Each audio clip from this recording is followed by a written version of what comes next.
Mari saudara-saudari kita berdoa. Tuhan Yesus, terima kasih Tuhan. Malam ini kami bisa berkumpul bersama-sama walaupun secara online. Kami percaya Tuhan, Kau tetap hadir di tengah-tengah kami. Tuhan, berkatilah, oh Tuhan, persekutuan kami malam hari ini. Kami mau melihat, oh mengenai salib-Mu Tuhan. Berbicaralah kepada setiap kami. Wahyukanlah apa yang ingin Kau wahyukan kepada kami. Kami mau terbuka kepadamu Tuhan. Tuhan Yesus berkati koneksi yang ada dari awal sampai akhir. Kiranya tidak ada masalah sedikit pun. Kau siapkan hati roh kami semua untuk mendengarkan setiap perkataan firman-Mu. Berkatilah Tuhan, saudara kami yang akan berbicara juga dipenuhi dengan roh, penuh dengan hayat-Mu Tuhan, penuh dengan perkataan-Mu. Dalam nama-Mu Tuhan, kami berdoa. Amin. Baik, puji Tuhan saudara-saudari. Ya, kita memasuki seri kehidupan orang Kristen yang normal, bab yang kedua. Ya, kita berharap kita sama-sama melihat ya, selain perkara darah yang kemarin kita sempat singgung, hari ini kita mau membereskan satu lagi masalah mengenai salib. Ya, semoga kita menemukan rahasia bagaimana kita menerapkan salib Kristus ini di dalam kehidupan kita sebagai orang Kristen. Ya, jadi seperti tema kita, kehidupan orang Kristen yang normal, selain kita perlu bersandar darah, kita perlu bersandar kepada salibnya. Nah, salib yang seperti apakah yang akan kita bahas hari ini? Bagaimana menerapkannya di dalam kehidupan kita sehari-hari? Ya, hari ini banyak ya orang Kristen dilihat bagaimana, wah dia ini pakai kalung salib. Kemudian apa di dalam gereja-gereja ada tanda salib. Lalu apakah hanya itu sebagai orang Kristen? Bagaimanakah penerapan sebenarnya di dalam hal yang rohani menurut buku ini? Ya, moga kita bisa benar-benar melihatnya bukan hanya secara luaran, tapi di dalam batin kita sesuai dengan firman Tuhan, kita bisa menerapkannya. Jadi, saudara-saudari boleh siapkan bukunya, boleh siapkan Alkitabnya, catatannya, bisa mencatat, menikmati persekutuan malam hari ini. Lalu seperti biasa, setelah persekutuan, saudara kita tetap buka sesi tanya jawab. Jadi saudara-saudari yang memiliki pertanyaan seputar apa yang dibahas malam hari ini bisa langsung tanya ke saya lewat chat boleh ya. Kemudian nanti kita akan coba menjawabnya. Baik, saya rasa cukup untuk kenalan awal saya. Saya berikan kesempatan kepada saudara kita untuk men-sharingkan perkara ini.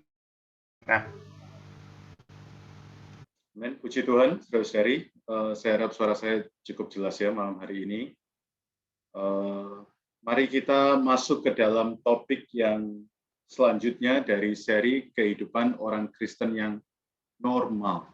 Jadi saudara-saudari, ini satu buku yang sangat baik ya. Sebuah masterpiece, salah satu masterpiece dari Saudara Watchmeni, karena ini menyentuh dan menjamah aspek pengalaman hidup kita sehari-hari secara real. Ya, nanti kita akan melihat bagaimana perkara salib itu benar-benar memberi terang ya. Bahkan saya baca buku ini kembali, saya cari kalimat kunci dari tiap apa yang ingin disampaikan di dalam bab ini, saya sendiri mendapat terang yang segar. Semoga malam hari ini baik saya, saudara-saudari peserta Bible Study juga mendapatkan berkat yang sama, bahkan mungkin terang yang lebih besar daripada yang saya terima. Mari kita masuk ke dalam pembahasan mengenai salib Kristus. Puji Tuhan. Saudara-saudari, kesan apa yang didapat ketika pertama kali atau mendengar kata salib? Pasti sesuatu yang mengerikan, sesuatu yang rasanya tidak nyaman, juga sesuatu yang rasanya berat. Ya. Ketika orang Kristen mendengar bahwa penghidupan orang Kristen adalah penghidupan yang bersukacita, penghidupan yang penuh dengan haleluya, ya, penghidupan yang penuh dengan berkat, banyak orang mau menjadi orang Kristen. Tetapi ketika mendengar kata salib, ya mereka mulai mengenyirkan dahi, mulai berpikir apa ini, ya, dan juga mulai bertanya-tanya sebenarnya bagaimana aku harus jadi orang Kristen? Benarkah aku, yakinkah aku harus jadi orang Kristen ketika ada kata salib ini? Jadi kata salib ini merupakan satu kata yang sangat-sangat penting. Ya. Dia menjadi sebuah batu ujian, juga sebuah batu pijakan bagi kita. Jika kita mau mengalami kemajuan di dalam penghidupan rohani kita sebagai orang Kristen, perlu kata ini. Tanpa salib, penghidupan rohani kita tidak akan normal. Penghidupan kita sebagai orang Kristen akan abnormal.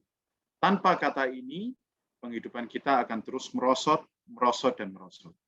Tetapi dengan kata yang satu ini, kita mulai punya penghidupan orang Kristen yang normal, dan penghidupan rohani kita akan mengalami kemajuan demi kemajuan.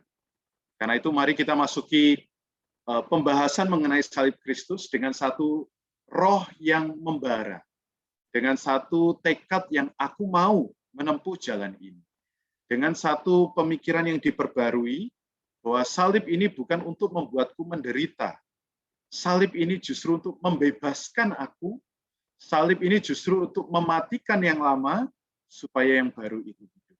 Amin, saudara-saudari.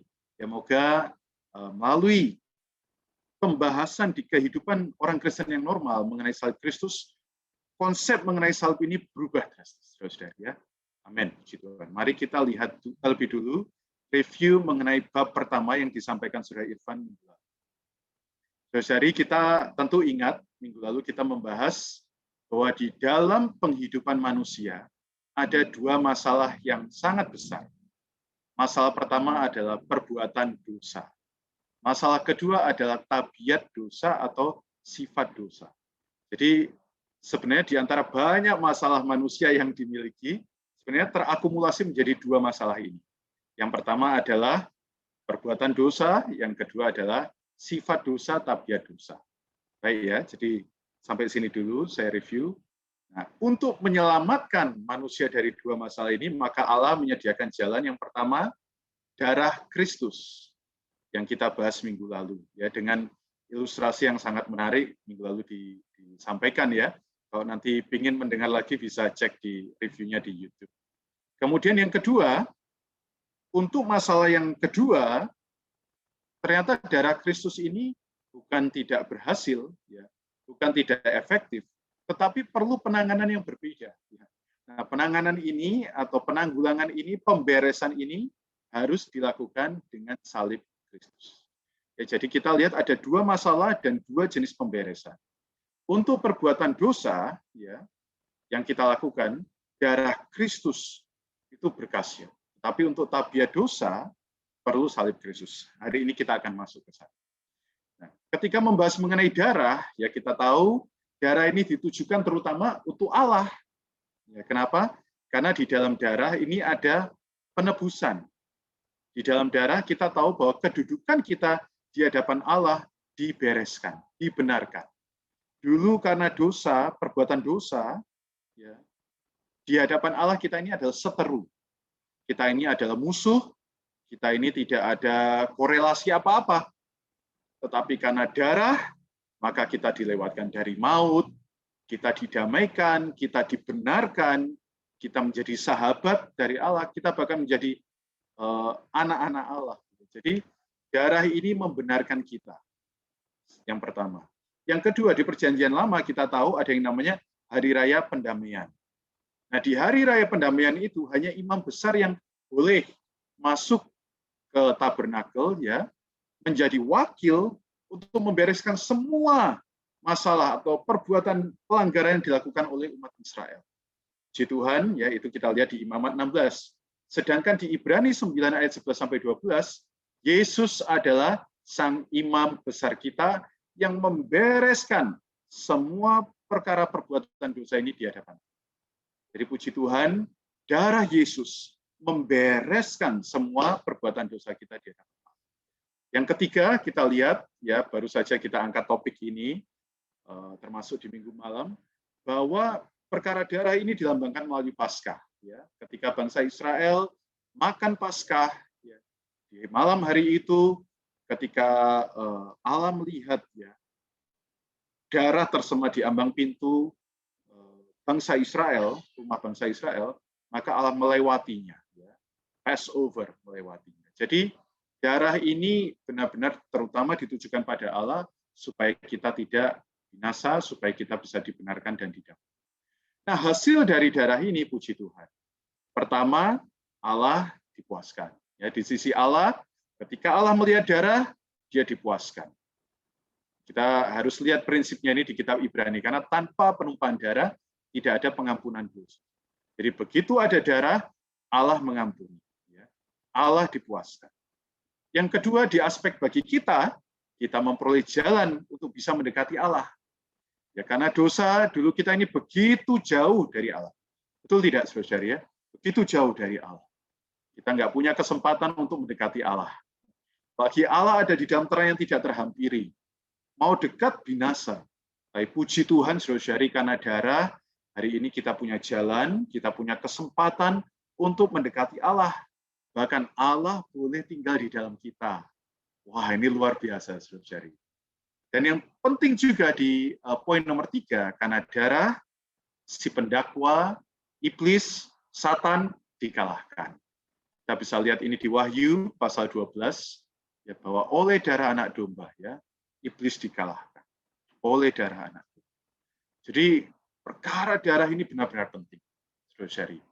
Semoga tiap hari kita punya satu aspirasi, ya, kedambaan, kita juga punya satu apresiasi, mengucap syukur, terima kasih untuk darah. Tuhan, darahmu membuat Allah dipuaskan. Darahmu membuat aku hari ini punya jalan untuk menghampiri Engkau. Darahmu juga membuat iblis tidak bisa mendakwa aku. Ya, membuat terus menyalah-nyalahkan. Kamu orang Kristen gagal. Nah, itu perlu darah Kristus. Tetapi, saudari, puji Tuhan, kita masuk ke beban dari hari ini.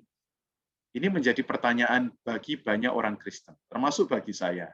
Dan mungkin bagi saudara-saudari yang hadir malam hari. Saya sudah ditebus dari dosa-dosa saya. Tetapi mengapa saya masih jatuh lagi ke dalam dosa? Ini pertanyaan yang menarik dan sering kali ditanyakan oleh banyak orang Kristen. Ini bukan pertanyaan yang ditanyakan oleh orang yang berdosa, ya saudara-saudari. Ini adalah pertanyaan yang ditanya oleh banyak orang Kristen. Saya katanya sudah selamat, sudah ditebus. Tapi kok masih bisa jatuh ke dalam dosa yang sama lagi, ya? Bahkan lagi dan lagi. Yang kedua, kalau begitu, apakah keselamatan dan penebusan yang saya terima itu meragukan? Jadi muncul pertanyaan kedua. Saya jatuh lagi dalam dosa, kalau begitu jangan-jangan, ya ini meragukan ini keselamatan saya, penebusan yang saya terima. Yang ketiga, puncaknya, benarkah saya sudah diselamatkan?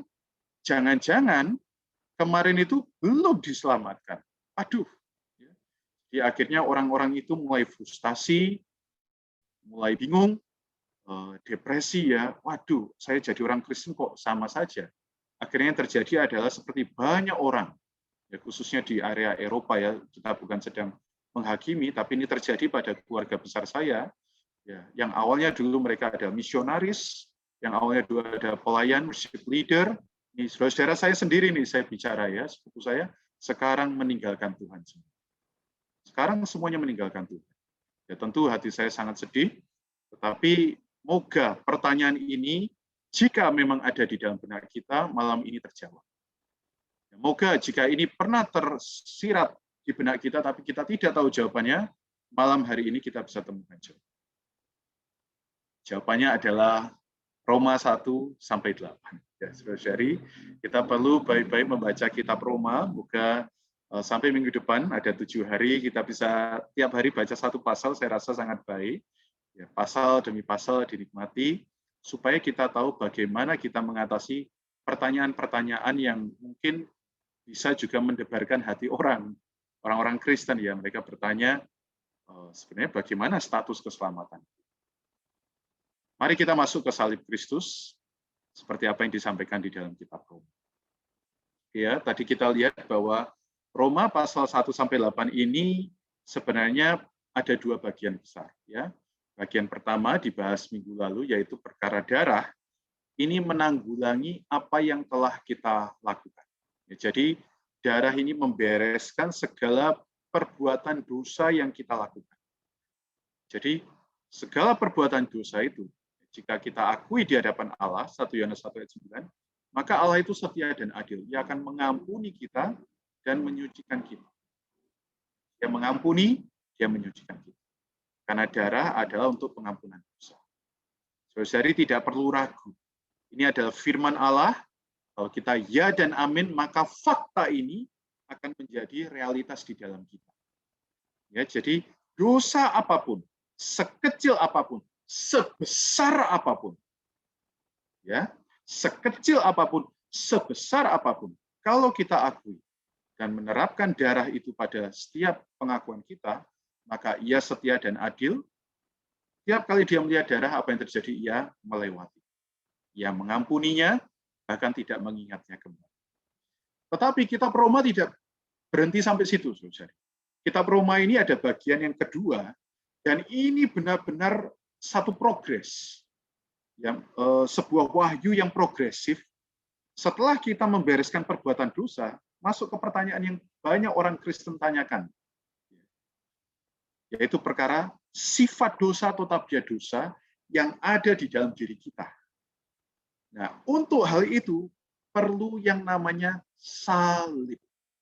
Karena salib bukan menanggulangi dosa, tapi menanggulangi apa adanya diri saya. Salib menanggulangi manusia lamanya saya. Salib, kita masih ingat waktu membahas buku Manusia Rohani, membereskan atau menyalibkan daging saya. Karena salib ini adalah untuk pelepasan kita. Jadi, semoga apresiasi terhadap salib ini benar-benar mustika ya. Di buku Manusia Rohani sudah kita bahas, di buku Kehidupan Orang Kristen yang Normal kita bahas kembali supaya kembali mengingatkan untuk kehidupan orang Kristen yang normal, step atau tahapan progres yang perlu kita miliki adalah tahapan salib Kristus. Karena melalui salib, saudara-saudari, kita akan melihat kebangkitan. Ya. Seperti sebuah kidung mengatakan, tanpalah mati, tak akanlah hidup. Kalau tidak ada kematian melalui salib, tidak mungkin ada kebangkitan. Nah, aspek kebangkitan ini sangat penting di dalam penghidupan kita sebagai orang Kristen. Tetapi ini mustahil terjadi kalau tidak ada yang namanya salib. Nah, kita lihat dulu. Aspek pertama, di dalam Roma pasal 4 ayat 25, saya bacakan ayatnya, yaitu Yesus yang telah diserahkan karena pelanggaran kita dan dibangkitkan untuk pembenaran kita. Ya. Dan terjemahan langsungnya itu bukan karena pembenaran kita, tapi untuk pembenaran kita. Jadi di aspek pertama, kebangkitan Yesus itu adalah untuk membereskan kedudukannya kita. Saudara. Dulu kedudukan kita adalah kedudukan yang penuh pelanggaran. Tetapi puji Tuhan, melalui kematian Yesus dan kebangkitan Yesus, kedudukan kita ada di dalam pembenaran. Ya, kita lihat perbedaannya ya. Satu pelanggaran, kedudukannya karena kebangkitan menjadi pembenaran. Ya, ini di aspek yang pertama. Tapi puji Tuhan, kebangkitan Tuhan bukan hanya untuk mengubah kedudukan kita, tapi kebangkitan Tuhan ini juga di dalam Roma pasal 6 ayat 4b memberikan kita hidup yang baru. Atau terjemahan yang lebih tepat adalah hayat yang baru. Saudari. Hayat yang baru. Sama seperti Kristus telah dibangkitkan dari antara orang mati oleh kemuliaan Bapa, demikian juga kita akan hidup dalam hayat yang baru. Jadi, saudari, di satu aspek, kebangkitannya memulihkan kedudukan kita. Ini seperti darah Yesus ya menebus kita. Sehingga kita yang awalnya kedudukannya ada pelanggar-pelanggar, kali ini kedudukan kita benar di hadapan. Tetapi itu kan perkara yang di luar. Untuk perkara yang di dalam, kebangkitannya juga memberikan kita sesuatu yang baru di dalam kita ini. Saudara, Kristus dibangkitkan dari antara orang mati, sehingga hidup kita ini hari ini adalah hidup di dalam hayat yang baru. Secara luar kedudukan kita berubah, secara batin hayat kita berubah. Wah, ini luar biasa ya, saudara-saudari ya. Kematiannya, kebangkitannya ini luar biasa.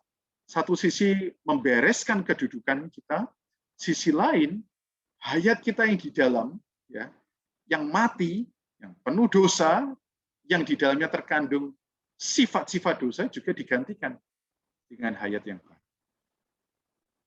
Nah, karena ada dua aspek kebangkitan, maka kita juga bisa mendapat dua aspek damai sejahtera.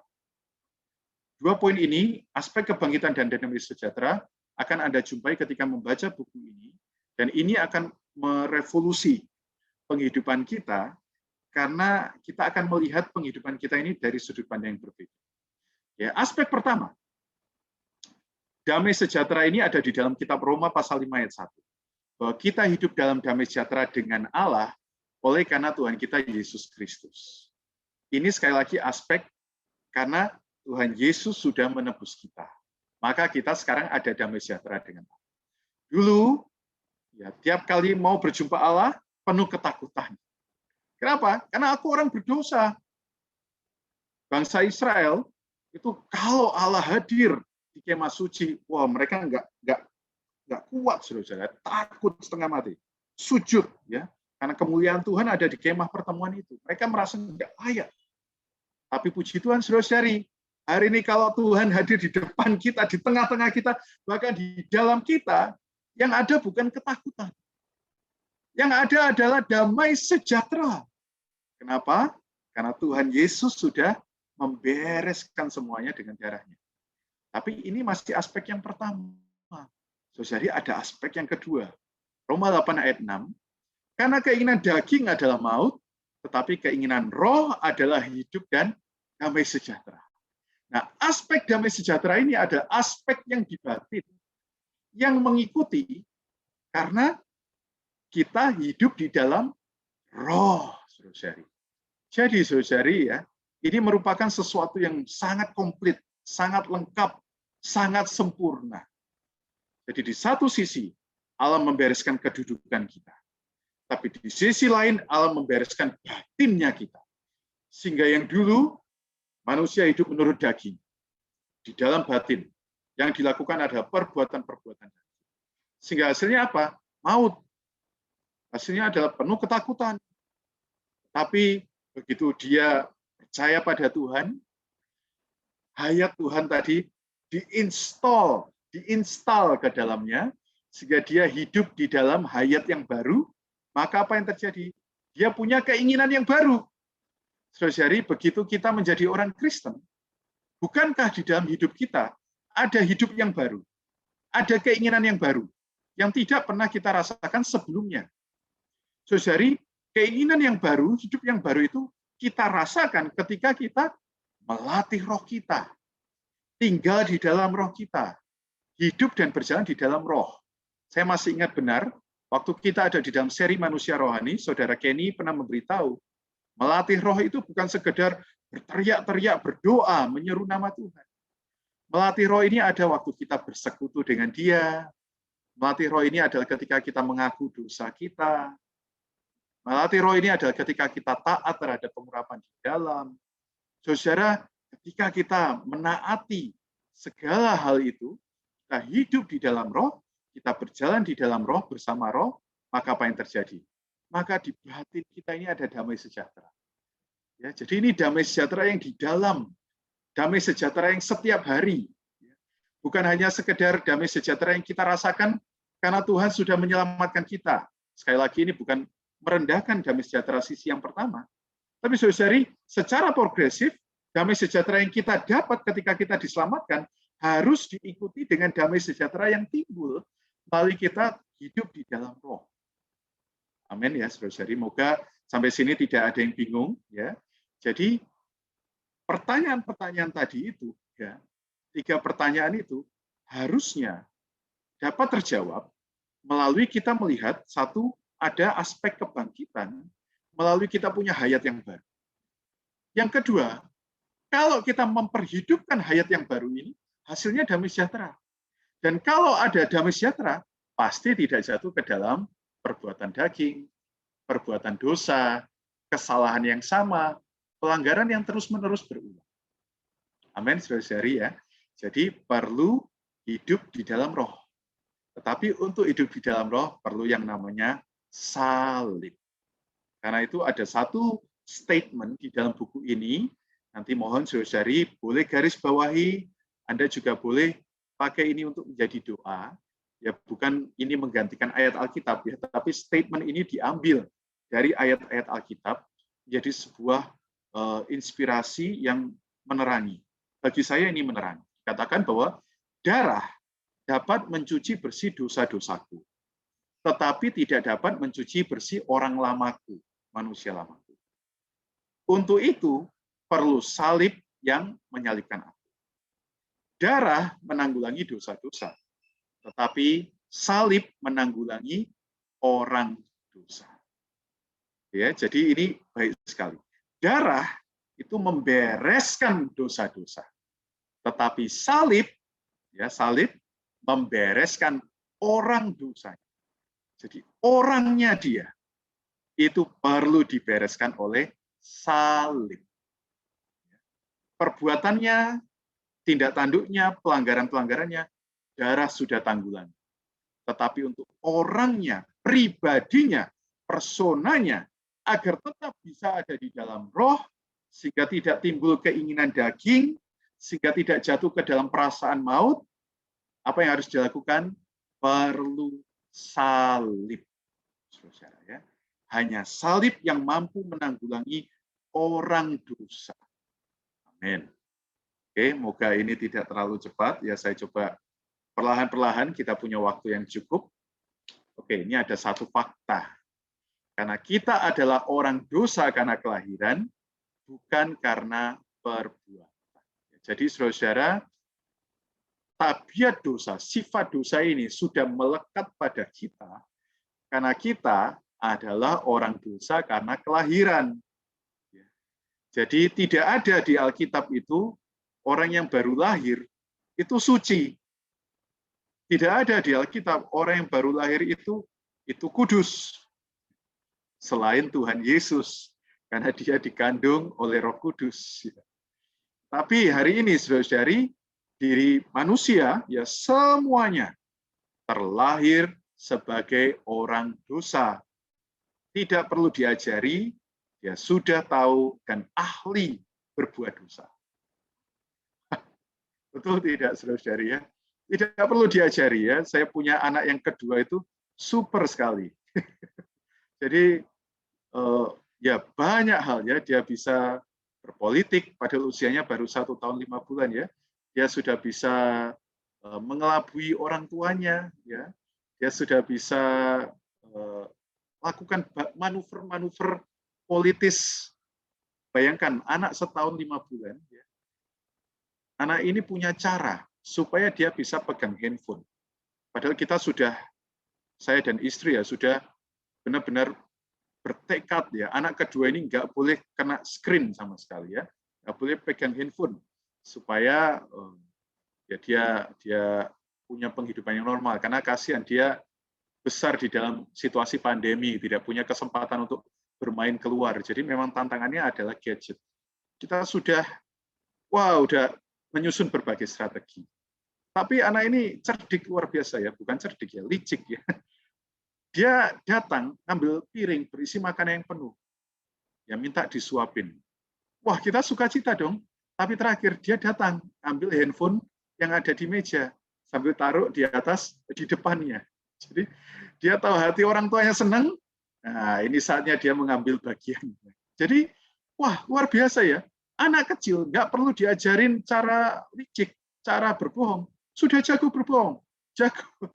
Banyak hal. Kenapa? Karena terlahir sebagai orang dosa. Mau berbuat baik sebaik apapun, dia tetap orang dosa. Mau ada istilahnya ya. Jika orang itu tuh mencoba ya menutupinya dengan perbuatan-perbuatan baik sebaik apapun, tetap pada akhirnya adalah orang dosa. Karena di dalamnya ada sebuah hukum, seperti hukum gravitasi ya. Kita mau lompat setinggi apapun pada akhirnya jatuh juga. Ya, karena ada gravitasi di dalam orang yang terlahir sebagai orang dosa, ada yang namanya hukum dosa dan hukum maut yang bekerja. Ya, kita bisa lihat itu di Roma pasal 2. Seperti saya, saudara-saudara ya, saya terlahir di dalam famili ya marga Suwarto.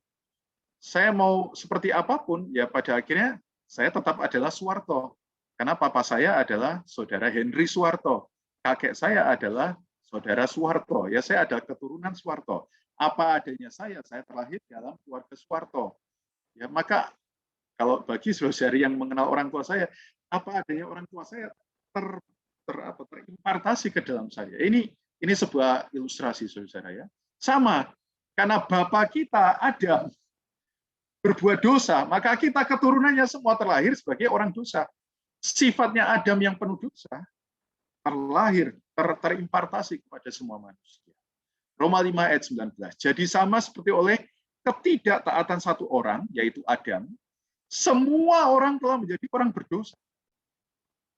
Ya, tidak dikatakan akan menjadi orang berdosa, tapi telah menjadi orang berdosa. Jadi ayat ini berlaku bagi cucu saya, sekalipun dia belum lahir, tapi ayat ini sudah berlaku. Jadi waktu nanti cucu saya lahir, dia terlahir sebagai orang berdosa.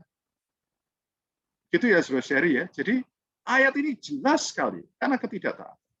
Tapi puji Tuhan, ayat ini tidak berhenti di sana. Dikatakan demikian pula oleh ketaatan satu orang, semua orang juga menjadi orang benar. Jadi moga kita semua di sini mengalami kelahiran yang kedua, ya. Kelahiran bukan di dalam Adam yang pertama, tetapi di dalam Adam. Kita nanti akan lihat. Dari situ, saudara, kita perlu melihat bahwa akar segala kesulitan kita adalah orangnya kita yang dosa. Jadi mau berbuat baik seperti apapun, tetap sia-sia. Karena yang harus ditanggulangi terlebih adalah orangnya itu. Tentu, sekali lagi, bukan berarti, oh kalau begitu darah Yesus tidak berguna. Oh salah, saudara. Darah inilah yang melayakkan kita untuk memiliki penghidupan di dalam roh. Tanpa darah ini kita nggak punya kesempatan untuk itu. Jadi darah itu adalah prosedur yang wajib kita terima. Tapi setelah menerima darah, ada langkah progresif yang harus dijalani. Orangnya kita ini harus ditanggulangi. Nah, dosa-dosa kita ditanggulangi oleh darah. Nah, diri kita, mari sekarang ditanggulangi oleh salib. Darah menjamin pengampunan atas segala apa yang kita perbuat. Salib menjamin kita terlepas dari apa adanya. Itulah sebabnya Paulus banyak menulis perkara mengenai salib dan berkaitan dengan diri. Contoh Galatia pasal 2 ayat 19 dan 20. Aku telah disalibkan oleh Kristus. Sehingga bukan lagi aku yang hidup, tetapi Kristus yang hidup. Jadi semua kunci penghidupan itu adalah karena dia telah disalibkan. Ini fakta yang sangat ajaib. Saudara, kita juga telah disalibkan. Jadi hari ini kita bukan akan disalibkan. Waduh, setelah pemberitaan ini siap-siap ya, malam ini saya akan disalibkan. Atau besok pagi bangun, wah saya sudah berjumpa dengan salib. Wah, bukan, saudara. Waktu kita percaya, selain kita menerima darah Yesus, secara fakta kita juga telah disalibkan. Mari kita lihat selanjutnya. Itu secara fakta, secara pengalaman, ya, mari kita lihat. Banyak sekali awal kehidupan Kristiani yang diperhatikan oleh banyak orang itu apakah ada perubahan pada perbuatan. Betul tidak, saudara? Ya, ada perubahan apa enggak? Itu yang paling sering dicari oleh orang Kristen. Dulu saya orangnya emosian. Sekarang begitu saya percaya, saya berharap tidak emosian lagi. Tapi baru sebulan, wah emosinya lebih meledak-ledak. Dulu saya orangnya tidak suka iri hati. Saya berharap setelah saya percaya Tuhan, saya tidak akan iri hati. Tapi baru 3 minggu, wah lebih iri dari sebelumnya. Gagal dan gagal. Ya. Karena fokusnya adalah perubahan yang luaran ke arah yang lebih baik. Hasilnya tidak seperti yang kita harapkan. Banyak orang berusaha menyenangkan hati Tuhan, tetapi justru yang dilakukan tidak menyenangkan hati Tuhan. Banyak orang berusaha rendah hati, tapi akhirnya justru menolak untuk rendah hati. Ya, baru disindir sedikit tersinggung. Baru diomongin sedikit sudah marah, tersandung. Ya, banyak orang Kristen tersandung. Atau bahasa kerennya apa? Kepahitan, tidak mau kembali. Mencoba mengasihi tetapi justru banyak membenci. Nah, saudari, salib menjadi jawaban karena melalui salib kita punya satu kunci yaitu frase di dalam. Nah, di dalam buku Kehidupan Orang Kristen yang Normal, ke depan Anda akan melihat betapa mustikanya frase di dalam. Mari kita sama-sama sebut, saudari, di dalam. Oke ya, saya bacakan Roma 5 ayat 19 sekali lagi. Jadi sama seperti oleh ketidaktaatan satu orang, semua orang telah menjadi orang berdosa. Demikian pula oleh ketaatan satu orang, semua orang menjadi orang. Ini mulia sekali. Kenapa? Karena di dalam Adam kita putus asa, tetapi di dalam Kristus kita berpengharapan. Jadi saudara, kematian dan kebangkitannya adalah kematian dan kebangkitan yang membawa kita bisa ada di dalam Dia. Di dalam ketaatannya kita dibenarkan. Di dalam ketidaktaatan Adam kita menjadi orang berdosa. Tetapi di dalam ketaatan Yesus, maka hari ini kita dibenarkan, hari ini kita juga didamaikan, hari ini kita juga berpengharapan. Saudara, memang secara fakta kita sudah diselamatkan, tetapi yang menjadi pertanyaan berikutnya, apakah di dalam penghidupan setiap hari kita membiarkan diri kita tetap terus ada di dalam Kristus? En Cristo, di dalam Kristus. Karena pada faktanya sekalipun kita sudah diselamatkan, masih banyak orang Kristen yang ada di dalam manusia lamanya, di dalam dagingnya, menolak untuk mengambil jalan salib. Yang bagi daging adalah sebuah sarana yang mematikan, tapi yang bagi roh adalah sarana yang melepaskan, membebaskan. Saudara, penting sekali di dalam. Moga doa kita setiap pagi, doa kita setiap mengawali hari adalah Tuhan, bawalah aku satu hari ini tetap ada di dalam Engkau. Karena begitu kita di luar Kristus, kita tidak berpengaruh. Ya, tentu saudari tahu perumpamaan tentang pokok anggur. Ya. Ranting-ranting ini, begitu di luar pokok anggur, dia kering, dia tidak bisa berbuat apa-apa. Akulah pokok anggur yang benar. Barang siapa yang tinggal di dalam aku, maka ia akan berbuah. Tetapi bagi mereka yang tidak tinggal, apa yang terjadi? Ya, ia tidak dapat berbuat apa-apa. Tidak dapat berbuat apa-apa ini artinya apa? Bukan akhirnya begitu kita tidak tinggal, kita langsung binasa. Ya, kalau begitu banyak orang Kristen yang langsung binasa. Bukan. Tapi tidak bisa berbuat apa-apa terhadap dagingnya. Selalu mengalami kekalahan setiap hari. Hari demi hari, hanya jadi orang Kristen yang kalah. Hari demi hari, hanya jadi orang Kristen yang gagal. Betapa ruginya sudah jadi orang Kristen, punya kedudukan yang ditaruh, diokulasikan ke dalam pohon zaitun yang benar, ke dalam pokok anggur yang unik itu. Tetapi tidak mau tetap terus melekat di dalam. Rugi, saudari ya. Kita sudah diambil dari pohon zaitun yang liar, ditaruh di pohon zaitun yang benar. Harusnya tetap nikmati. Nikmati Tuhan. Tetapi banyak orang Kristen yang tidak demikian, sudah ditaruh, dicangkokkan, ya diokulasikan, tetapi tidak mau menyesap. Akhirnya rugi. Dia tidak bisa berbuat apa-apa terhadap daging yang menguasai dirinya. Jadi orang Kristen yang gagal. Wah, di sini iblis punya banyak kesempatan untuk mendakwa, untuk menuduh, menyesatkan, dan banyak dari mereka akhirnya undur dari Allah. Karena rahasia ini tidak diketahui. Secara kedudukan kita sudah dipindahkan. Nah, sekarang secara pengalaman apa yang harus dilakukan? Nikmatilah salib. Nah, apa itu salib di dalam perkara di dalam? Ya, salib ini membawa kita menikmati Tuhan, terus ada di dalam. Karena ada seorang saudara berkata ya bahwa salib yang sejati adalah waktu Anda sedang menikmati Tuhan. Menikmati Tuhan membuat kita secara spontan tidak mau tinggal di dalam daging.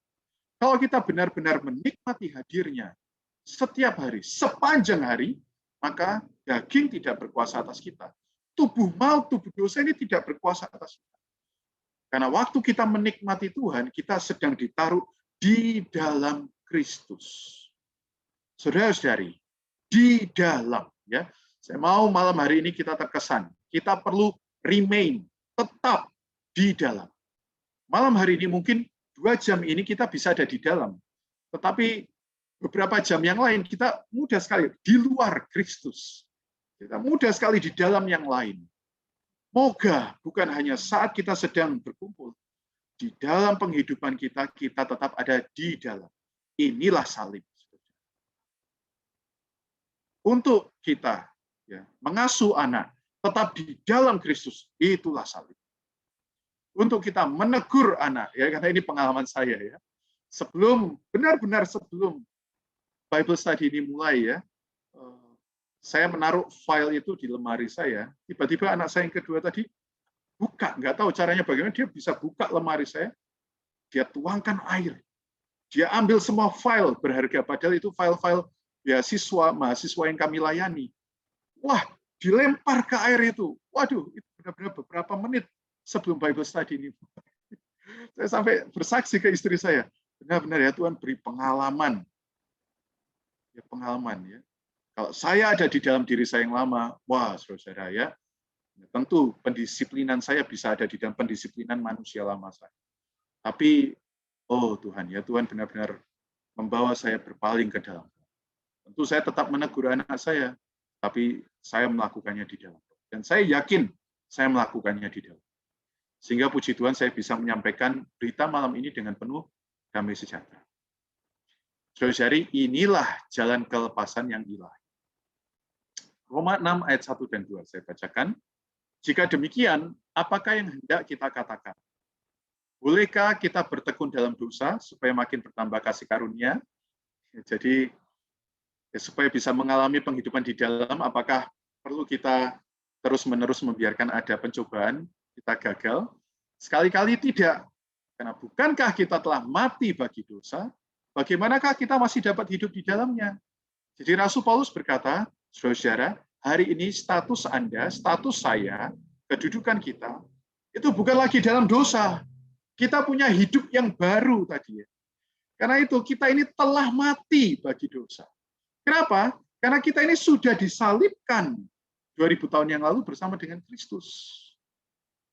Jadi setiap kali saudari kita sedang masak, kita sedang ngobrol, kita sedang apalagi berinteraksi dengan istri kita, suami kita, anak kita, orang tua kita, saudari kita harus sadar bahwa kita telah mati bagi dosa. Roh kita ini sudah mendapatkan hayat yang baru. Bukan lagi hayat yang lama yang membuat roh itu terkungkung dan mati. Roh kita ini sudah dihidupkan, sehingga kita punya kesempatan di dalam interaksi kita dengan orang tua, interaksi dengan pasangan kita. Kita punya kesempatan untuk memperhidupkan kasih karunia. Ya, tanpa perlu jatuh di dalam dosa supaya kasih karunia itu bertambah. Saudari, kasih karunia sudah ada di dalam Anda. Dan makin Anda hidup di dalam roh, kasih karunia ini akan berlimpah. Saudari. Puji Tuhan. Ya, puji Tuhan. Oh Tuhan, ini adalah jalan kelepasan yang ilahi. Ya, satu sukacita yang kita miliki. Ya, 3 dikatakan, atau tidak tahukah kamu, bahwa kita semua yang telah dibaptis dalam Kristus, telah dibaptis dalam kematiannya. Jadi waktu kita dibaptis dalam Kristus, ya, waktu kita percaya dan dibaptis, itu adalah momen ketika kita juga dibawa ke dalam kematiannya. 1 Korintus 1:30, tetapi oleh Dia kamu berada dalam Kristus Yesus. Jadi dari 2 ayat ini kita bisa melihat frase di dalam, ini begitu penting. Waktu kita dibaptis di dalam Kristus, kita dibaptis di dalam kematiannya. Waktu kita diselamatkan oleh Dia, kita diselamatkan di dalam Kristus Yesus. Jadi pencapaian apapun yang sudah dicapai oleh Kristus, sudah juga dirampungkan atas diri kita. Ya, sekali lagi saya ulang, apa yang telah dicapai oleh Kristus, kematiannya, kebangkitannya, kenaikannya, saudara, semua juga sudah dirampungkan terhadap diri kita, atas diri kita. Ya, ini adalah sebuah fakta. Saudara Watchman ini berkata di dalam buku ini, ya, kita ini seperti secari kertas. Saya nggak punya robekan kertas ya. Saya nggak siap. Oh, ini ada ya. Kita ini seperti sebuah kertas yang disisipkan di dalam buku ini. Ya, di dalam buku ini. Kalau saya kirim buku ini ke Surabaya, maka kertas yang ada di dalam buku ini, dia suka tidak suka, mau tidak mau, juga ada di mana? Di Surabaya. Karena dia ada di dalam buku ini. Tapi kalau kertas ini diambil, ya apapun yang dilakukan buku ini tidak ada sangkut pautnya dengan kertas ini. Saudara, begitu kita percaya dan dibaptis, kita ini sudah ada di dalam Kristus. Sehingga apapun yang dilakukan oleh Kristus, ya ini ilustrasi ya, buku ini kemanapun, buku ini mencapai apapun, kita sudah ada di dalamnya. Ini adalah jalan kelepasan kita sebagai orang Kristen. Tidak perlu berusaha untuk bersabar. Karena Kristus adalah kesabaran. Dia sudah mencapai klimaks, puncak dari kesabaran. Jadi bagaimana cara kita untuk bisa bersabar? Tinggallah di dalam Kristus. Kurang sabar apa Tuhan kita ya?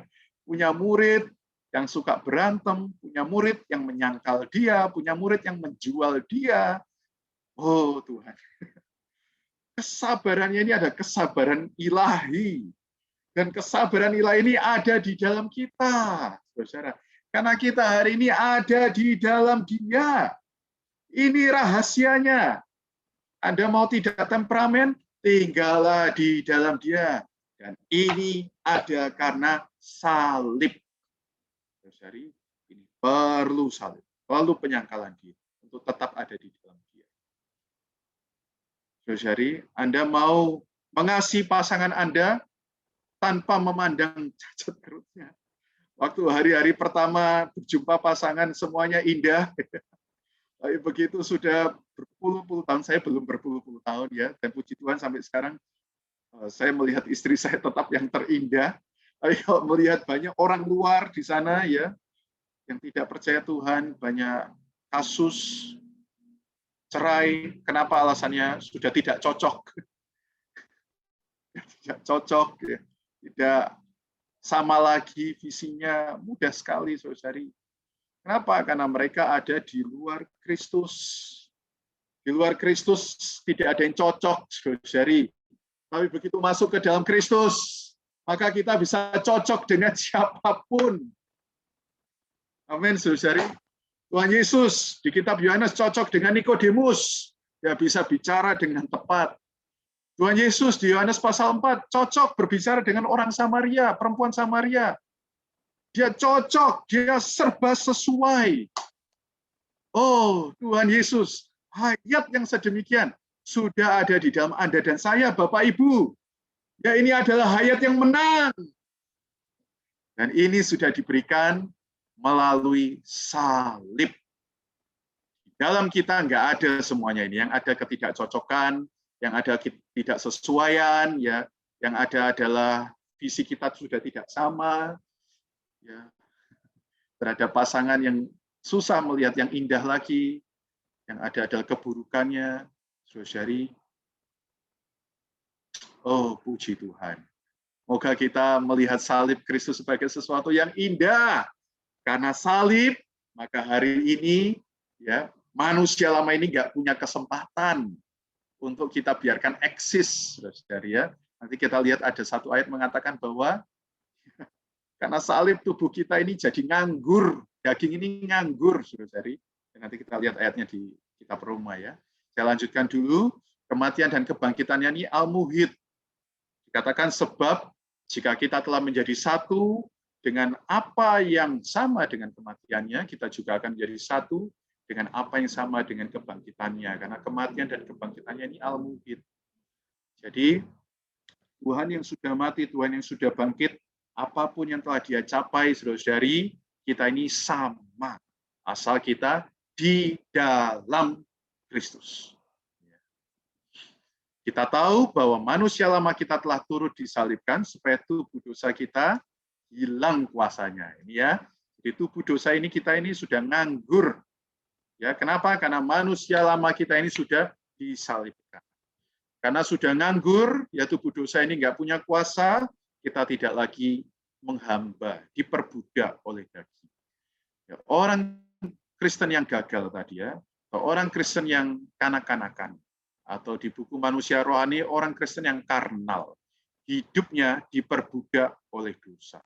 Padahal harusnya dia sudah tidak lagi diperbudak oleh dosa, karena darah Yesus sudah membebaskan. Tetapi manusianya, orangnya tidak membiarkan ya kemenangan yang sudah dicapai Kristus menjadi subjektif, menjadi personal, menjadi miliknya. Kemenangan Kristus ya kemenangan Kristus. Kegagalan saya. Enggak, saudara-saudari. Kemenangan Kristus harusnya juga menjadi kemenangan saya. Dan Kristus tidak pernah gagal. Artinya kalau saya ada di dalam Kristus, saya juga tidak akan gagal. Oh, puji Tuhan. Amin, saudara-saudari ya. Semoga kita terus tinggal di dalam kematian, di dalam kebangkitannya. Melalui menikmati Dia. Karena menikmati Dia membuat kita di dalam. Ya, moga ini memberi gambaran yang jelas betapa pentingnya kembali ke dalam roh. Kembali ke dalam roh. Saudara, Mazmur 74, ya ini tidak ada di buku, tetapi saya benar-benar terkesan. Ada seorang pemazmur yang melihat betapa malang nasibnya. Kalau kata orang dunia, sial kayaknya. Sejak aku jadi orang Kristen, kok kayaknya selalu yang buruk-buruk yang menimpa. Orang yang tidak percaya Tuhan, orang fasik kok hidupnya bergelimang harta. Kok bisnisnya lancar, kok begini, kok begitu. Banyak pertanyaan. Tapi saya lupa ya, di ayat 19 ya, kalau tidak salah, atau ayat 20, dia masuk ke dalam tempat kudus Allah.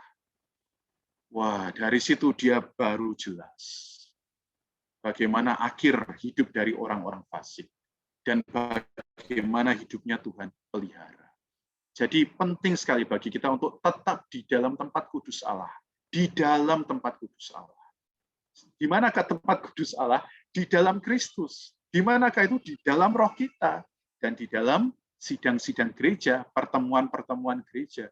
Dua tempat ini menjaga kita tetap ada di salib.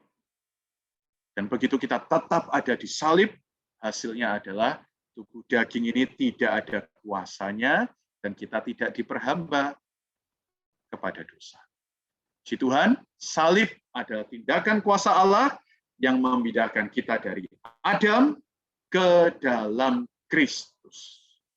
Ya, jadi salib vertikal horizontal itu ya, dia meniadakan kuasa dosa dan dia menyalurkan menindaklanjut kuasa Allah di dalam memindahkan kita dari Adam ke dalam Kristus.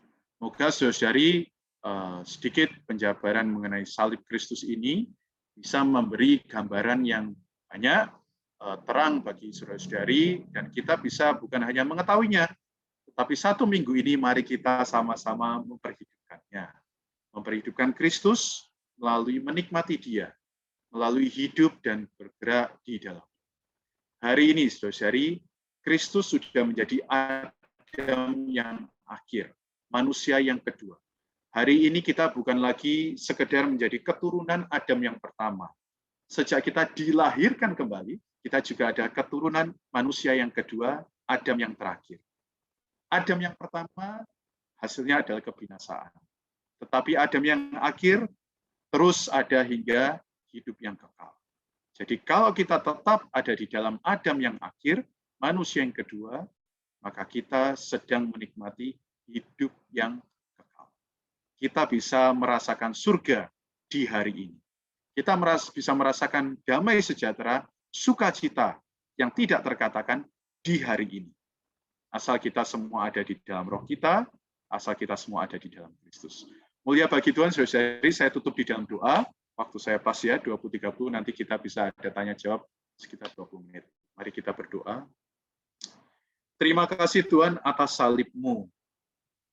Bukan hanya memenangkan kami dari dosa, bukan hanya sekedar mengalahkan iblis, tetapi salib-Mu juga menanggulangi orangnya kami, Tuhan, orangnya saya. Terima kasih salib-Mu Tuhan membuat manusia lama kami tidak ada kuasanya. Oh Tuhan Yesus, terima kasih untuk salib Tuhan. Bawalah kami mengapresiasi dengan lebih tinggi akan perkara salib ini. Sehingga kami juga punya penghidupan yang hari demi hari. Tuhan, terus ada di bawah salib-Mu, yaitu melalui kami ada di dalam roh, di dalam Kristus. Baik kami yang bekerja, baik kami yang mengurus rumah tangga, baik saat kami sedang berinteraksi dengan pasangan kami, baik kami berinteraksi dengan anak kami, baik kami menyikapi, merespon apa yang terjadi sekeliling kami respon dan sikapi di dalam Kristus, di dalam roh. Terima kasih Tuhan Yesus, kami cinta padamu. Amin. Terima kasih, saya kembalikan ke Saudara Irfan. Puji Tuhan.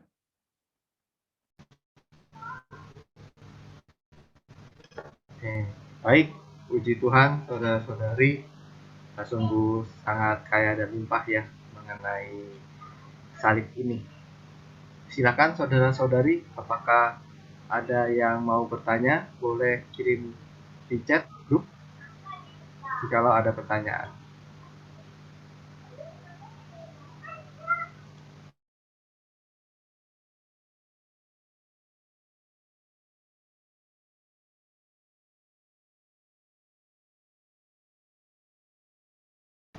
Sudah cukup jelas ya mengenai salib ini ya. Haleluya.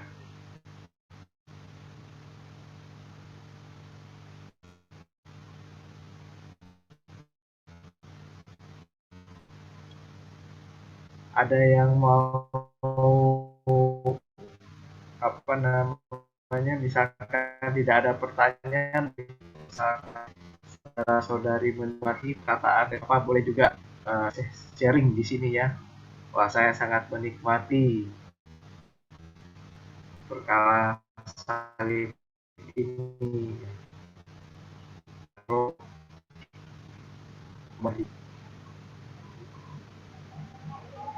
Oh ya, baik.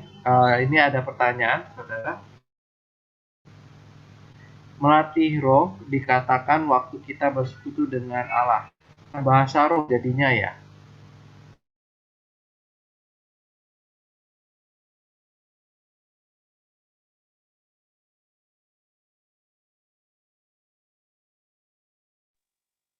Saya jawab. Ya, jadi bahasa roh ya, bahasa lidah. Itu merupakan, kalau kita lihat 1 Korintus pasal 12 dan 14 ya, itu adalah salah satu dari berbagai karunia-karunia rohani. Ya, jadi bukan satu-satunya, dan bukan yang terutama. Ya, jadi hanya sebuah bagian kecil dari karunia rohani yang dimiliki untuk membangun jemaat atau membangun gereja. Ya, jadi bukan satu-satunya dan bukan yang utama. Ada berbagai macam karunia rohani, dikatakan yang terutama adalah bertutur sabda atau membicarakan firman Tuhan. Itu yang harus dikejar oleh semua kaum beriman. Ya, dan dilandaskan oleh kasih di dalam 1 Korintus 13. Nah, kalau begitu apakah yang disebut dengan melatih roh? Melatih roh, saya mungkin menggunakan istilah ini, nanti mohon dilengkapi oleh Saudara Irfan dan Saudara Kenny ya. Melatih roh itu adalah melatih atau memperhidupkan roh di dalam ketiga bagian roh. Jadi roh itu ada 3 bagian, yaitu persekutuan, kemudian ada intuisi, dan ada hati nurani. Persekutuan bisa dilatih melalui kita berdoa, berkidung, membaca firman, ya, merenungkan firman. Hati nurani bisa kita latih melalui mengaku dosa, membereskan pelanggaran kita, membereskan hal yang tidak tepat.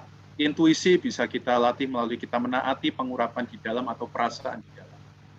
Ya, hasilnya adalah buah-buah Roh Kudus di dalam Galatia 5. Jadi berbeda dengan bahasa roh. Mohon dilengkapi oleh saudara jika ada. Ya, baik. Jadi puji Tuhan ya. Tadi saudara Moses sudah katakan. Jadi saudara-saudari boleh lihat di dalam 1 Korintus pasal 12 ya ada karunia-karunia roh. Nah, salah satunya adalah berbahasa lidah ya, atau orang-orang banyak kenalnya berbahasa roh ya. Sebenarnya dalam bahasa Inggris dikatakannya speaking tongue. Jadi saudara-saudari, karunia ini adalah karunia yang sangat diperlukan di awal-awal ya, ketika Allah mencurahkan Pentakosta, mencurahkan rohnya di atas murid-murid. Di sana orang Israel kan tersebar ya, mereka berkumpul, mereka punya banyak berbeda bahasanya ya dan sebagainya. Tapi untuk Injil Allah memberikan karunia berbahasa lidah ya, speaking tongue. Artinya apa? Wah, saya misalkan orang Indonesia bicara bahasa Indonesia, tapi ketika bicara mengenai ke orang Cina begitu ya, dia nggak ngerti bahasa Indonesia, kok dia bisa ngerti ya, walaupun saya bahasa Indonesia, dia mengertinya sebagai bahasa Cina begitu ya. Jadi demikian ya untuk karunia demikian. Jadi ya melatih roh ini lebih kan tadi ya, organ yang Allah ciptakan di dalam diri manusia. Kembali diingatkan mengenai manusia rohani yang kemarin itu ya. Roh manusia ada 3 bagian: hati nurani, intuisi, persekutuan. Kita melatih ini semua ya. Demikian.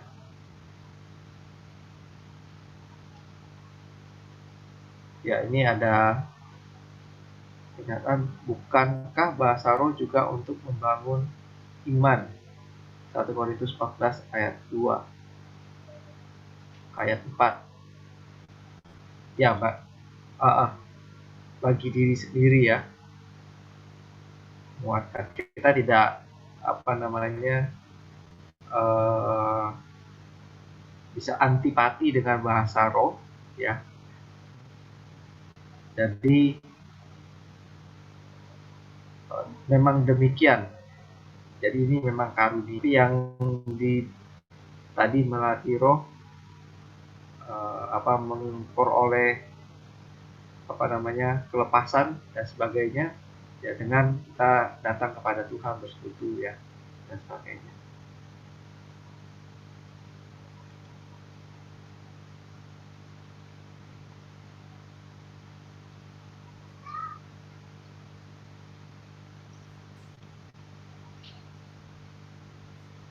Silakan saudara-saudari, ada lagi yang mau bertanya atau mau menambahkan, Pak?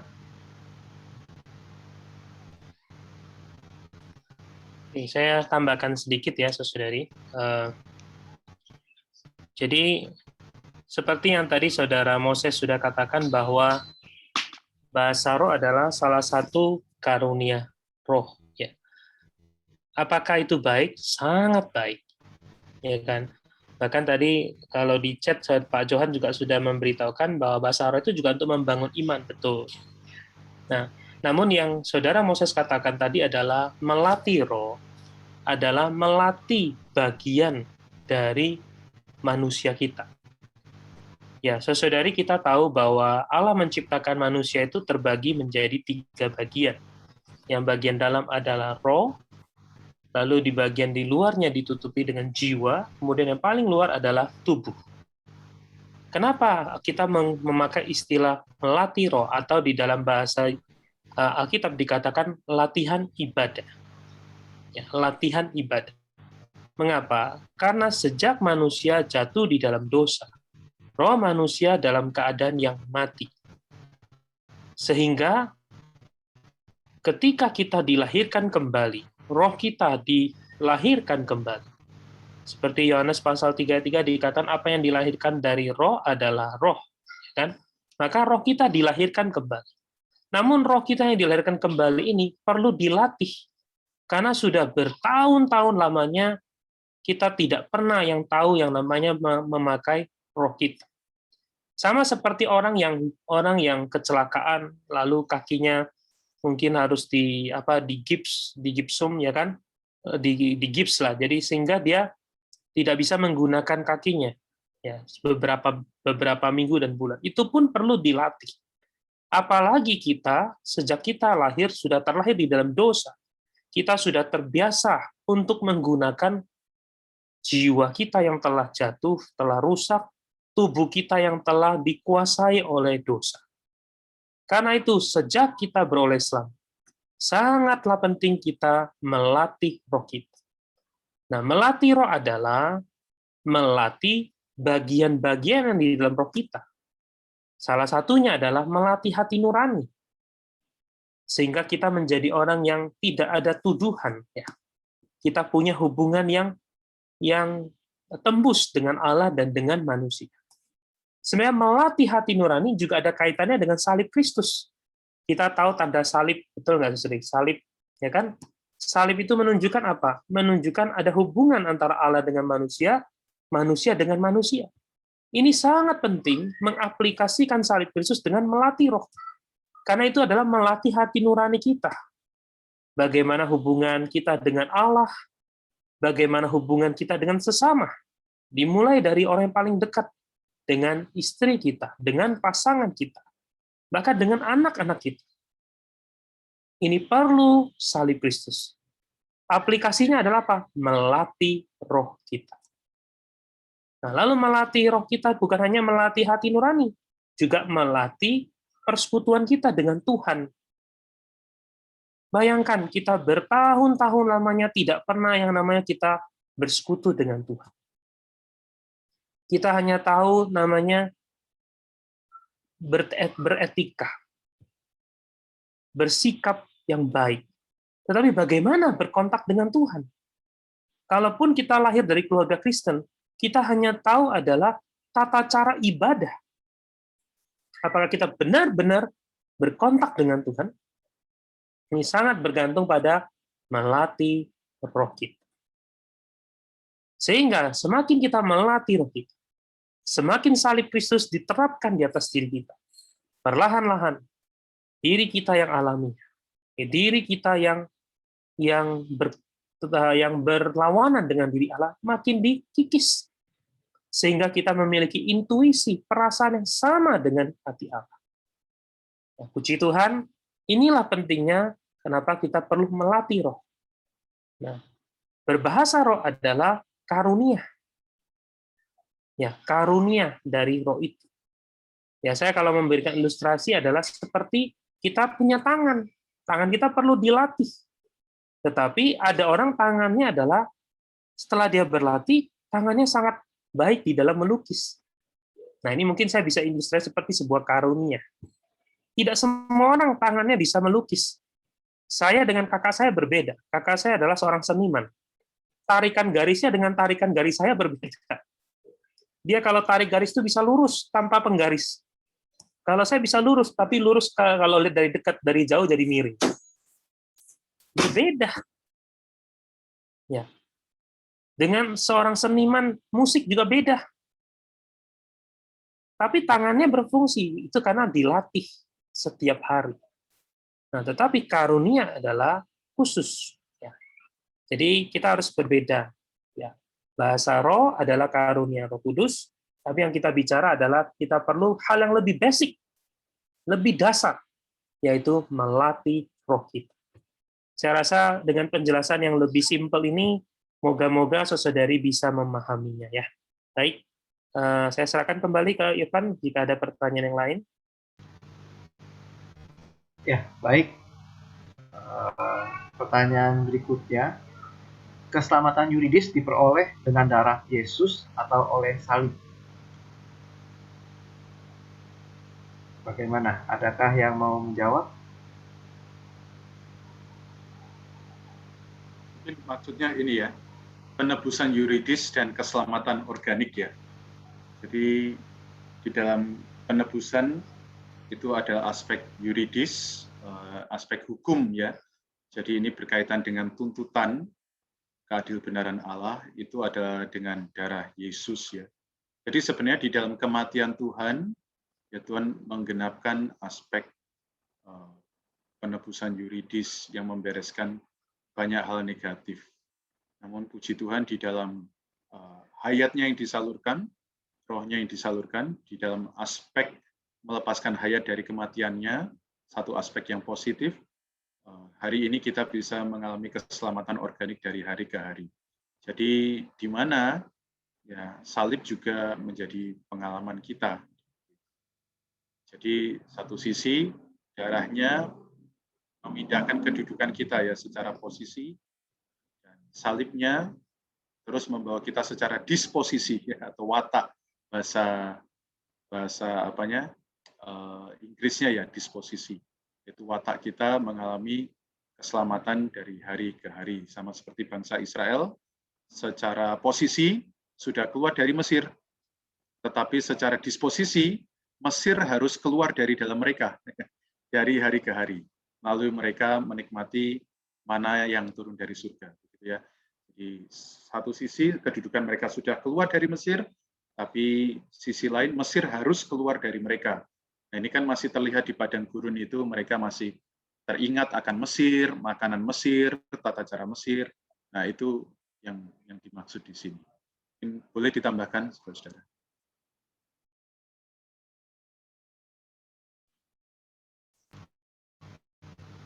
Oke, saya berikan ilustrasi yang lebih sederhana aja ya. Tadi Saudara Moses sudah katakan bahwa untuk mengenal antara salib dengan darah, maka kita perlu melihat secara lambang di dalam perjanjian lama ya. Kita barusan ya melewati, kita sering orang Kristen merayakan hari Paskah kan. Paskah sebenarnya di dalam Alkitab adalah Passover. Dan ini terjadi adalah di dalam kitab Keluaran pasal yang ke-12. Pada waktu itu bangsa Israel mereka ada di Mesir. Lalu Allah memberikan tulah yang ke-10, yaitu anak sulung di dalam setiap rumah akan mengalami kematian. Akan didatangi malaikat kematian. Namun, umat Israel bisa diselamatkan ketika apa? Ketika di ambang pintu dan di tiang pintu rumah mereka itu diolesi oleh darah. Nah, tetapi darah itu hanya membawa mereka, rumah itu bisa tidak mengalami kesedihan karena anak yang sulung tidak harus melewati kematian. Namun, kalau hanya ada darah dan mereka tetap tinggal di rumah itu, mereka tetap ada di bawah belenggu dari Firaun. Maka mereka perlu keluar. Nah, untuk keluar, Allah memberikan mereka sebuah perintah, yaitu mereka harus memakan daging dari domba atau kambing yang dibakar. Nah, cara bangsa Israel waktu mereka menyembelih, itu adalah menyembelih seperti salib, yaitu dombanya itu diikat modelnya. Tangannya terlentang, kakinya disatuin jadi satu, padahal dua kaki ya.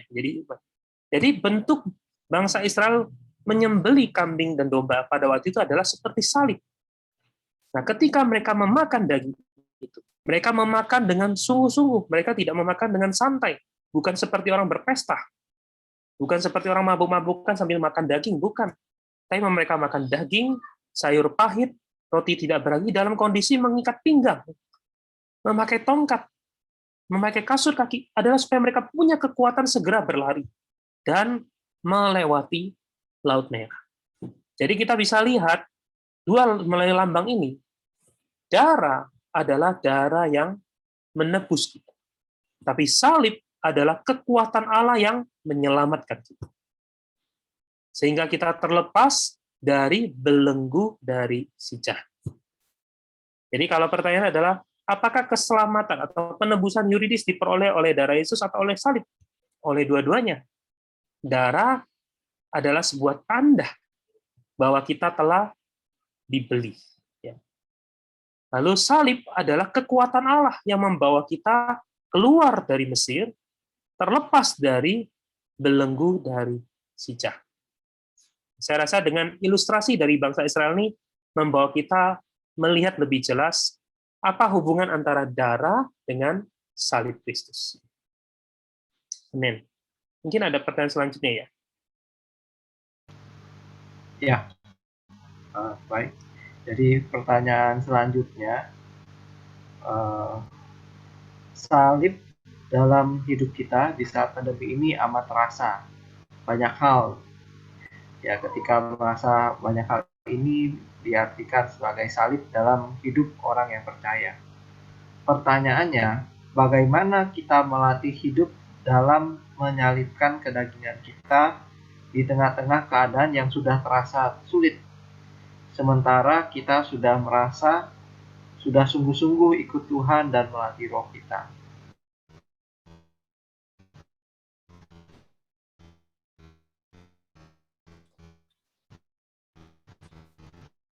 Baik, saya bantu jawab ya. Saudari, banyak orang ketika membahas mengenai salib, Ya, persepsi banyak orang Kristen adalah mengacu kepada sebuah penderitaan. Sehingga ada golongan tertentu yang menggunakan atau percaya salib itu adalah sebuah fisik. Sehingga ada yang bahkan mempraktekkan salib untuk mengalami, mencicipi sedikit rasa sakitnya salib Kristus. Tetapi sebenarnya, ketika kita bicara salib Kristus, Tuhan tidak pernah berkata bahwa kita perlu disalibkan secara fisik.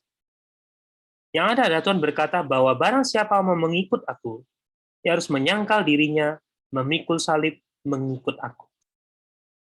Tapi pertanyaan saya adalah, waktu Tuhan berkata demikian, apakah langsung pada waktu itu Tuhan menyiapkan kayu, dibuat seperti salib, lalu muridnya 12 murid itu disalibkan satu-satu?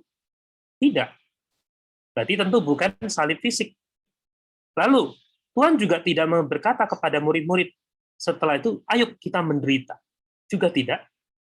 Ya. Tapi apa yang dimaksud dengan salib?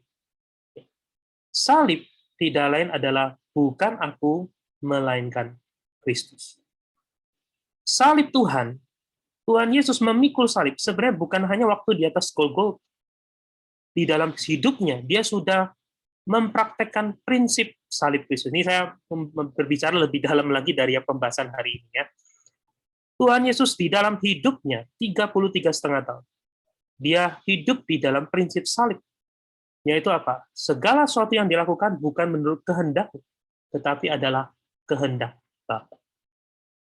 Jadi ketika Tuhan berkata, barang siapa yang mau mengikut aku, dia harus menyangkal dirinya.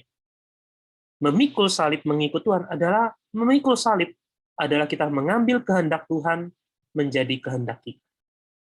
Maka memang di masa pandemi ini, rasa salib itu lebih nyata. Karena memang biasa orang menderita lebih berasa salib. Kalau lagi bahagia, kayaknya salibnya jauh. Gitu.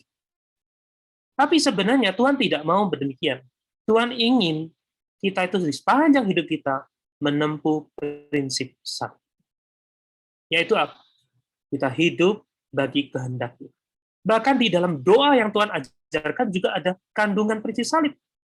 Tuhan berkata, jadilah kehendakmu di bumi seperti di surga. Tidak dikatakan, jadilah kehendakku. Ya, tapi seringkali dalam doa kita kebalik. Kita memaksa Tuhan supaya kehendak kita terjadi. Wah, kita mungkin lagi bergumul cari jodoh. Kita minta Tuhan, saya maunya si ini, yang kulitnya putih, supaya saya memperbaiki keturunan dikit, mungkin kita kata. Tapi saudari, memikul salib adalah mengambil kehendak Allah menjadi kehendak kita. Si Tuhan, karena itu pertanyaan dari saudari kita, bagaimana kita menerapkan? Sederhana adalah, jadilah pelaku firman. Bacalah Alkitab sungguh-sungguh. Lalu bersandar Tuhan. Melalui roh itu, kita melakukan kehendak Allah. Itulah salib yang sejati. Dan itu yang seperti Paulus katakan, itulah sunat yang sejati. Ya, si Tuhan mungkin semoga penjawaban yang sederhana ini bisa membantu saudari. Baik, saya serahkan kembali ke host. Ya, baik. Jadi semoga saudara-saudari dikuatkan ya. Hari demi hari kita bisa menerapkan darah dan salib ini dalam kehidupan kita. Dan ya, saya sempat ingat minggu lalu saya sempat juga sharing ya, kita ini hidup oleh iman. Ya, jangan hidup di dalam perasaan yang mungkin sudah sungguh-sungguh ikut Tuhan, sudah sungguh-sungguh melatih roh, kok masih ada sedikit macam mengalami penderitaan dan sebagainya. Kita tetap setia, datang akan menguatkan kita semua. Baik, mungkin ini yang terakhir karena waktu, nanti ada sedikit pengumuman. Bagaimana cara melatih intuisi kita? Silakan, ada saudara mau jawab, melatih intuisi.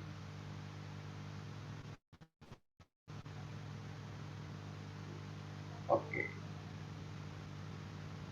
Ya. Ya mungkin.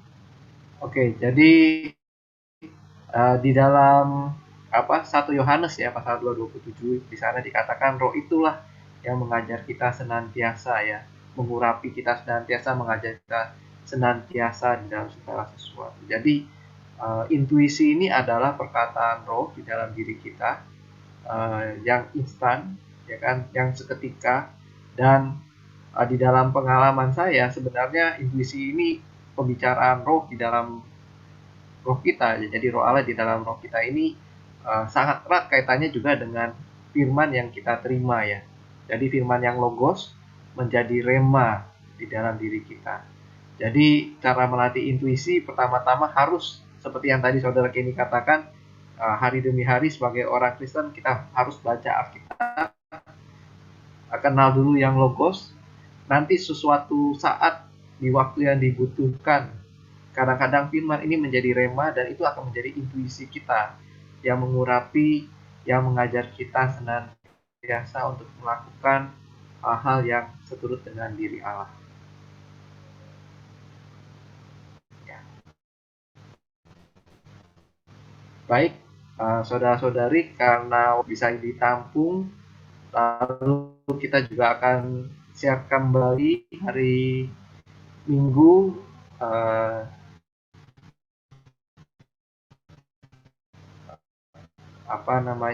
pertanyaan-pertanyaan juga. Kalau saudara-saudara masih punya pertanyaan, nanti boleh siapkan hari Minggu, kita juga akan buka ya. Baik, saudara beberapa pengumuman. Jadi seperti yang tadi, kita buku rohani yang baru yaitu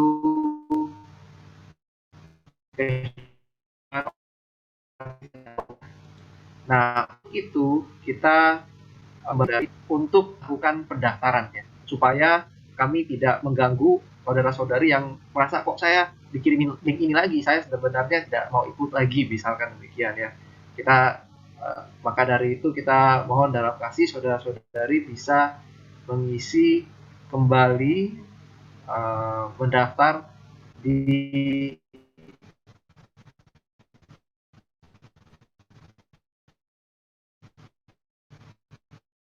pendaftaran yang kami berikan ya, sekaligus pendaftarnya di chat. Jadi saudara-saudari boleh mohon saudara-saudari yang sudah mendaftar yang lalu-lalu tetap melakukan pendaftaran supaya kita bisa benar-benar terarah. Kita nanti akan kasih lihat saudari benar-benar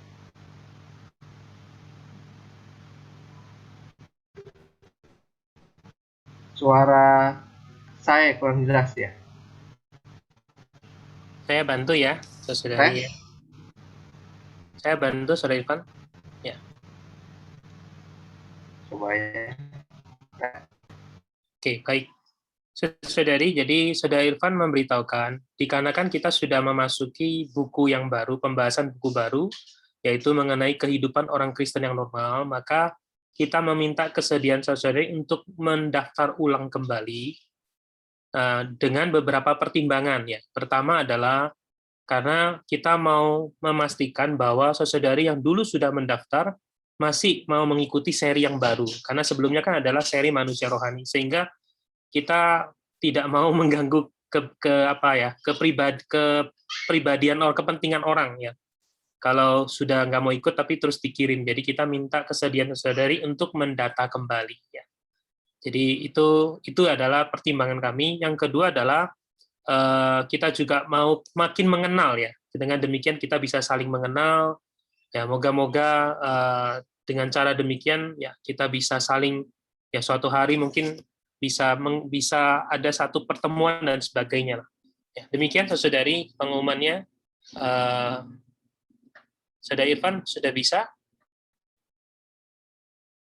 Oke, baik. Saya rasa cukup jelas ya. Bagaimana kalau kita tutup di dalam doa? Ya, saya pimpin. Mari saudari kita berdoa ya. Tuhan, terima kasih untuk pembahasan persekutuan pada malam ini. Kami bersyukur hari ini kami memiliki salib Kristus, salib yang menyelamatkan kami, salib yang menerapkan khasiat kematian Tuhan di atas diri kami. Tuhan, sehingga kami memiliki jalan, Tuhan, untuk menempuh satu hidup yang berkemenangan. Tuhan, kami bersyukur, Tuhan, kiranya apa yang kami dengar malam ini tidak sekedar menjadi sebuah teologi, sebuah pengajaran bagi kami, tapi sungguh, Tuhan, bawalah kami oleh karena kasih karunia-Mu. Pimpinlah kami ke dalam satu pengalaman demi satu pengalaman. Sehingga Tuhan, kami bisa menempuh satu kehidupan dengan tanda salib yang menyertai kami. Tuhan, kami berdoa, kami serahkan setiap para pendengar. Kiranya Tuhan, Engkau menjaga dan memelihara kami, mengaruniakan kami dengan firman-Mu yang selalu, Tuhan, menyuplai kami. Kami berdoa hanya di dalam nama Tuhan Yesus, Tuhan yang kami kasihi, Tuhan yang mengasihi kami. Amin. Baik, puji Tuhan. Ya, Tuhan berkati saudari. Sampai jumpa kembali minggu depan. Tuhan Yesus memberkati. Terima kasih. Terima kasih. Terima kasih.